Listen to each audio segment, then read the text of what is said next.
Selamat datang dalam YouTube channel segmen Kerinduanku ini. Saya berdoa agar saudara dalam keadaan sehat, baik-baik saja, penuh berkat, penuh anugerah, dan tetap mengasihi Kristus Yesus Tuhan kita.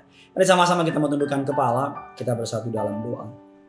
Bapa dalam surga, dalam nama Tuhan Yesus, kami persiapkan hati kami untuk diberkati oleh kebenaran firman Tuhan. Urapi hamba-Mu, penuh kuasa, penuh kemuliaan Tuhan. Siapapun yang menyaksikan acara ini, mereka pulang boleh diberkati, nama-Mu Tuhan yang boleh dipermuliakan. Allah Roh Kudus, Engkau disambut di tengah-tengah kami, berbicara atas setiap kami.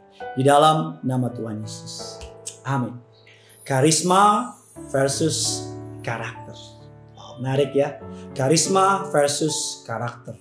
Part 1. Wih, sedap. Bagian 1, saudara. Kita belakangan ini kita mendengar sebuah kisah-kisah yang terkenal crazy rich, atau kita kenal dengan istilah sultan dan sebagainya. Dan surprisingly ternyata dari mereka semua adalah rata-rata adalah orang-orang yang menipu atau pura-pura kaya padahal pakai uang nasabahnya. Secara tampak mata mereka punya karisma yang luar biasa.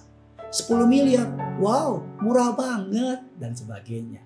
Ada orang lagi acara live, tiba-tiba disawer sekian miliar, tiba-tiba beli tas, gak pusing, beli jam, beli mobil, lihat mobil sport, saya beli 3. Dan semua orang terkagum-kagum sama karismanya. Tiba-tiba nama mereka melejit di mana-mana, tiba-tiba mereka menjadi orang yang happening, trending topik di mana-mana. Tapi yang orang lupa bahwa karakter jauh lebih penting. Karakter yang akan membawa saudara dan saya tetap bisa bertahan at the top dalam hidup saudara dan saya. Karakter erat kaitannya dengan yang namanya leadership atau kepemimpinan. Ada 3 hal dalam hidup ini yang perlu saudara kuasai dengan baik. Kalau 3 hal yang saudara bisa kuasai dengan baik, maka hidupmu akan baik-baik saja. Yang pertama, leadership atau kepemimpinan. Mempengaruhi atau dipengaruhi. Setelah leadership, saudara dan saya perlu memahami bagian yang kedua, relationship, yaitu hubungan. Saudara dan saya bagaimana bersikap kepada orang lain, bersikap dengan sesama, bersikap dengan orang-orang yang lain, dan sebagainya. Leadership, saudara dan saya, relationship, dan bagian yang ketiga, saudara dan saya perlu bisa yang namanya mengelola. Atau dalam istilah yang paling terkenalnya, saudara dan saya bisa mengelola apa yang dipercayakan sama Tuhan kepada saudara. Kita mengelola berkat yang Tuhan beri. Kita mengelola talenta, karunia yang Tuhan beri. Leadership, John Maxwell mengatakan demikian. Everything rise and falls on leadership. Segala sesuatu naik atau jatuh dalam yang namanya kepemimpinan. Kita melihat sebuah kisah yang menarik di dalam Alkitab. Terambil dalam Hakim-Hakim 13 ayat 2 dan 5. Pada waktu itu ada seorang dari Zora, dari keturunan orang Dan, namanya Manoah. Istrinya mandul, tidak beranak. Dan malaikat Tuhan menampakkan diri kepada perempuan itu dan berfirman kepadanya, demikian, memang engkau mandul tidak beranak, tapi engkau akan mengandung dan melahirkan seorang anak laki-laki. Oleh sebab itu, peliharalah dirimu, jangan minum anggur atau minuman yang memabukkan, jangan makan sesuatu yang haram, sebab engkau akan mengandung dan akan melahirkan seorang anak laki-laki. Kepalanya tak akan kena pisau cukur, sebab sejak kandungan ibunya, anak itu akan menjadi seorang nazir Allah, dan dia akan memulai penyelamatan orang Israel dari tangan orang Filistin. Hakim-Hakim 13, 24-25. Lalu perempuan itu melahirkan seorang anak laki-laki dan memberi nama Simson kepadanya. Bukan Samson ya. Kalau Samson itu aku yang lemah. Kita lewatkan. Anak itu menjadi besar dan Tuhan memberkati dia. Mulailah hatinya digerakkan oleh roh Tuhan di Mahane Dan yang terletak di antara Zora dan Estaol. Mulailah hatinya digerakkan oleh Tuhan di Mahane Dan yang terletak di antara Zora dan Estaol. Zora bicara mengenai dosa atau kedagingan. Mahane Dan bicara mengenai comfort zone. Dan Estaol artinya a place to seek the face of God. Tempat untuk mencari wajah Tuhan. Kita kenal Simson punya kehebatan. Singa muda dicabik-cabik. Dia mengalahkan 10.000 atau 1.000 orang Filistin dengan tulang rahang keledai. Mengangkat 2 pintu gerbang Gaza. 3 kali berhasil melepaskan tali yang diikat dalam tubuhnya. Tapi Simson memiliki kelemahan. Kejatuhan Simson, seorang yang mudah gampang jatuh cinta. Makanya jangan gampang banget jatuh cinta. Seorang yang tidak sabaran, menggebu-gebu, tidak belajar dari kesalahan, tidak mau terima nasihat dari orang tua atau orang lain. Karisma bisa membawa kita sampai ke puncak. Tapi karakter lah yang mempertahankan. Leaders are made, not born. Pemimpin itu diciptakan, bukan dilahirkan. Colin Powell mengatakan demikian. Pemimpin itu dibuat, diciptakan, dan dilahirkan. Memang ada beberapa orang yang lahir punya kemampuan memimpin. Tapi untuk bisa luar biasa, dia perlu untuk yang namanya diciptakan atau dibentuk. Definisi karisma. Karisma dalam bahasa Yunani-nya menggunakan kalimat charis, yang artinya karunia atau bakat atau sesuatu yang terlihat. Definisi dari karakter dari Wikipedia, sifat batin yang mempengaruhi segenap pikiran, perilaku, budi pekerti, tabiat yang dimiliki manusia atau makhluk hidup lain, apa yang ada di dalam. Karisma itu apa yang ada di luar. Karakter apa yang ada di dalam. Karisma akan membuat orang jatuh cinta sama saudara, tapi karakter akan membuat orang percaya sama saudara. Karisma akan membuat orang ikut saudara, tapi karakter akan membuat orang setia sama saudara. Tingkah laku yang dilakukan berulang-ulang kali akan membentuk kebiasaan, dan kebiasaan kita akan menjadi karakter kita. Untuk menjadi karakter yang mulia, yang hebat dan luar biasa, ada proses yang harus dilewatkan agar kita memiliki karakter yang baik. Butuh komitmen untuk menjalankannya secara konsisten dalam pembentukan karakter kita. Saya percaya bahwa Tuhan mau saudara dan saya menggali yang jauh lebih di dalam daripada apa yang di luar. Saya percaya bahwa yang di dalam jauh lebih mahal daripada apa yang di luar. Semua barang di muka bumi, semua sumber daya lebih mahal itu yang ada di dalam bumi daripada yang ada di atas bumi. Emas, minyak, berlian, tembaga, besi dan sebagainya ada di dalam bumi. Dan biasanya untuk menggali yang di dalam butuh biaya yang tidak sedikit, cara yang juga tidak mudah. Apa maksudnya? Bahwa Tuhan mau membangun sesuatu dalam diri saudara. Bayangkan kalau Simpson punya karakter yang luar biasa. Wow, kuat, hebat, tenaganya luar biasa. Sayangnya karakternya berantakan. Mari Tuhan mau memakai saudara, tapi terlebih dahulu Tuhan mau membentuk karakter saudara. Pisau diberikan kepada orang yang tidak bertanggung jawab akan dipakai untuk merampok atau membunuh.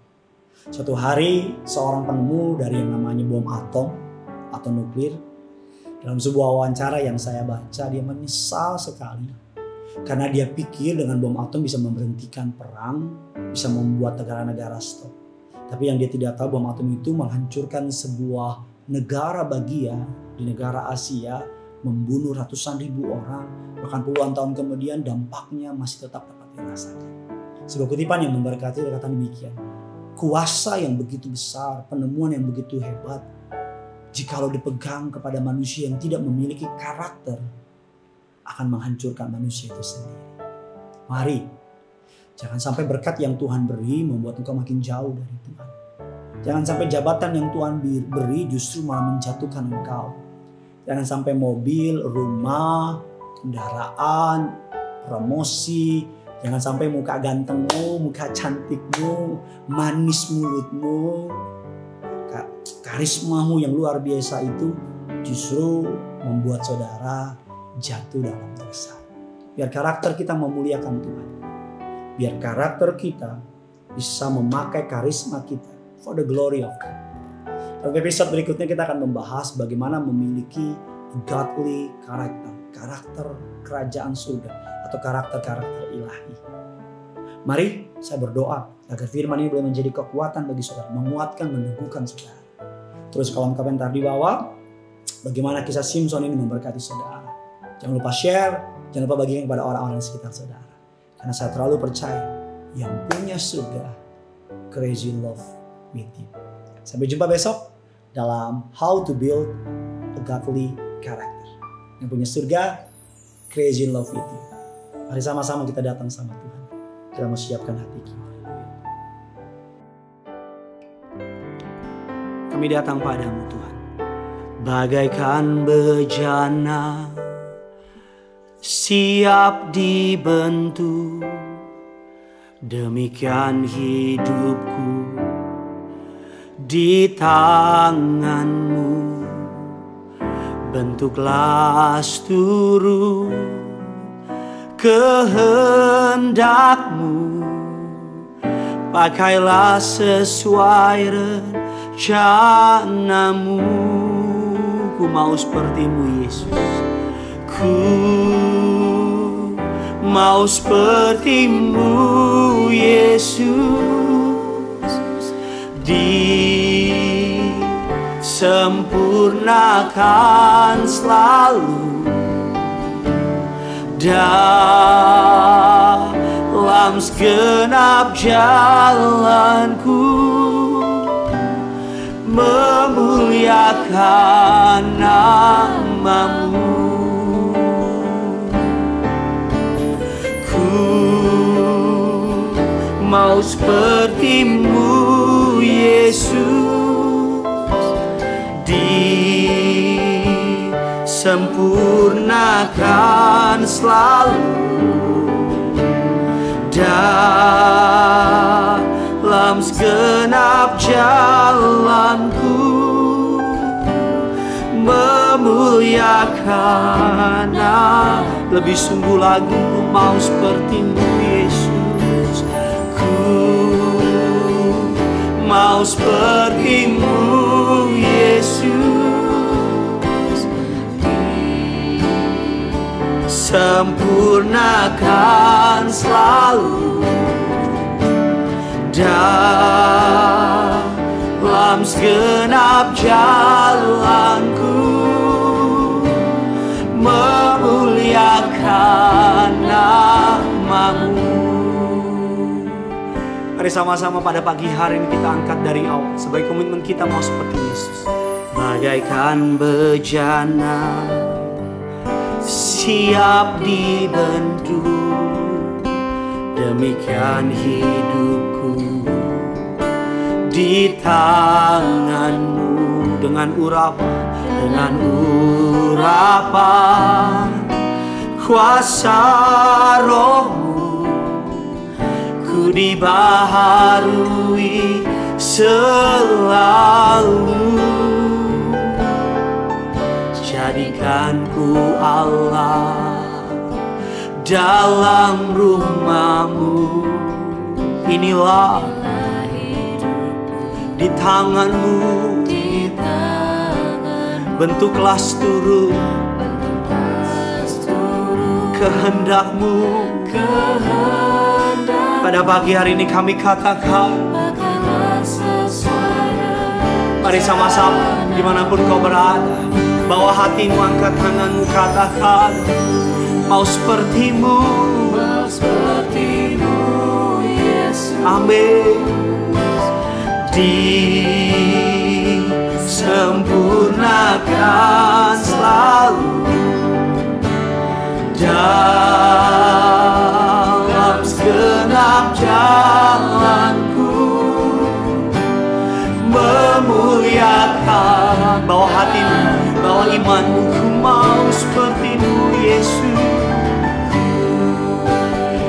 Bawa kami mendekat, bawa kami mengalami perjumpaan dengan Engkau Tuhan.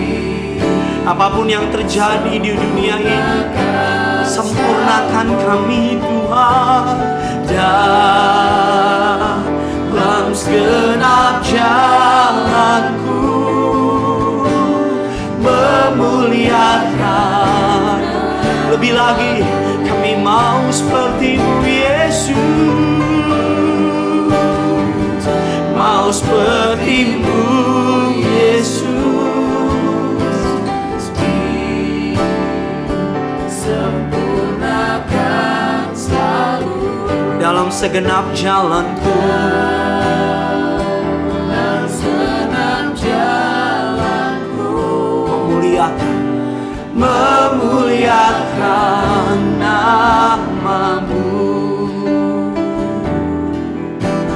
memuliakan nama-Mu, memuliakan